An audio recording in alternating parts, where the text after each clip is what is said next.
Howdy guys, welcome back to Edgar TV. Now I've seen a lot of comments out there, they're literally everywhere at the moment regarding the whistling situation, regarding Mike the Decker requesting that the referee steps in and gets involved. Lots of questions for me. Now I can give you a player's perspective, but I thought I'm going to go you one better today. And I've got international referee Paul Hinks with me today, who's going to help answer a couple of those questions. So first of all, Paul, welcome to the channel. Welcome, thank you. And second of all, let's start with where this began and where it changed. Because actually when you probably first got into refereeing, it was best of order, wasn't it? Certainly back in the days of the Lakeside. Yeah, best of order and thank you. And then we got to the stage where we would address the crowd. And then it got to a situation whereby if it got out of hand, we'd probably, when we had a break, we'd contact security and just ask them to, if they could listen out and, if need be, just have a word with the people concerned who were actually doing the whistling or whatever else they're doing other than whistling. Can you sort of pinpoint a rough sort of period of time where it started to change? I would think round about time when crowds started getting bigger, and it's easily picked. I can remember doing a Premier League match at Blackburn once, and something were happening upstairs, and the next thing we know, they'd actually fallen off the balcony and had to fetch both players off the stage at the time, and but. The noise that they actually do make, I mean, like you say with the whistling, I've had a situation this season in the World Seniors whereby at the very start, because it was that quiet, somebody at the start of the match started singing, "It's all so quiet in here," and straight away I thought, well, I'll put it to bed. So I asked, can you give order, please? In respect to both players, while they're actually throwing darts whilst on the hockey. Players' perspective, it's the worst thing, one voice. You don't mind the blanket noise, but it's those individuals that you sort of pick out. Do you get many complaints from players? Do players sort of bring it up to you or ask you if there's anything you can do about the situation? Yeah, some players do ask, can you do something, whatever the situation is. If somebody's heckling the crowd, can you bring it to order?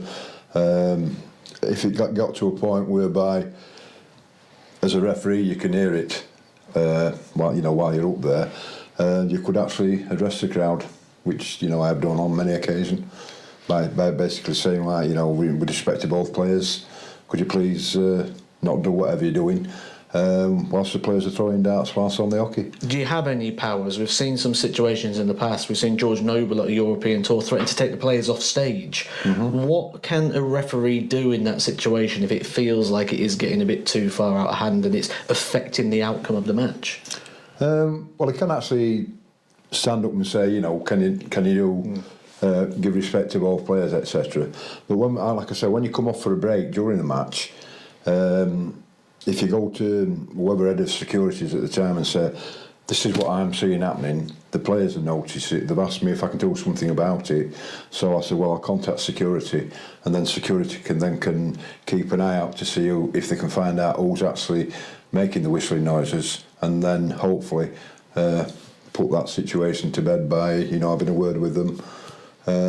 I have known on occasion where they've actually turned them out of the actual event that's been held. Okay, so it's brilliant to know that you, as a referee, you can approach security and security can act on your behalf. Yeah. Because until now, everyone just believes it's, like you say, the call out to the crowd. We have seen that sort of almost been disputed a little bit of recent time. Is it a judgment call for you? Because if it's a big crowd and they know it's affecting the players' performance and you call out and say this is affecting the players, does that not potentially run the risk of making it worse as well? Do you have to sort of try and make the call based on how it feels at the time? If you've got a very a large crowd like when I was working for the PDC doing the World Championships, you're talking about a 3,000 crowd. Oh, they're there for Christmas parties, you name it, just to enjoy themselves. So, with all the singing and what have you during the actual matches, there will be heckling and that, but what do you do about that? Yeah. Only thing that you can do, I mean, you can't actually stand up and ask, because if you ask somebody to stop whistling, well, the people do it. Yeah. It's it was all around the arena. The only thing you could do is, like I say, I have a word of security and tell them what the players have actually said to you or whatever, and then they can actually keep an eye out and hopefully find out who is doing the whistling. And I suppose you can isolate it into an area as well, can't you? So, and I'm pretty sure people around it are going to point them out as well. If security's coming around it, it's annoying them as well. Yeah, I have no security say, well, while you stood up there whereabouts in the arena, can you actually pinpoint it? Yeah. And I said, well, it's over to my right hand side over my shoulder from where I'm actually stood looking at the board. So it's over that side of the room. Yeah. So then they can actually, I'm just imagining that they're all on radios, the security, and they can just have words with them right arena just to keep their ears open and then hopefully take that into consideration. Final question then. Where do you hang your hat? Are you best of order while the players are playing, or do you love a bit of stand-up if you love the darts? Bit of both, really. Like I said, in big crowds, stand up when you love the darts. In really quiet crowds and small crowds, just get on with it. Yeah. I think the key story here is go out to enjoy the game, but don't try and affect the game. Yeah, I agree on that, yeah. Brilliant, guys. Yeah. Insights all the time here on Edgar TV. Mm-hmm. You ask the questions, I'll find you the answers. That's surely worth a subscribe. I'll catch you soon for some more Edgar TV.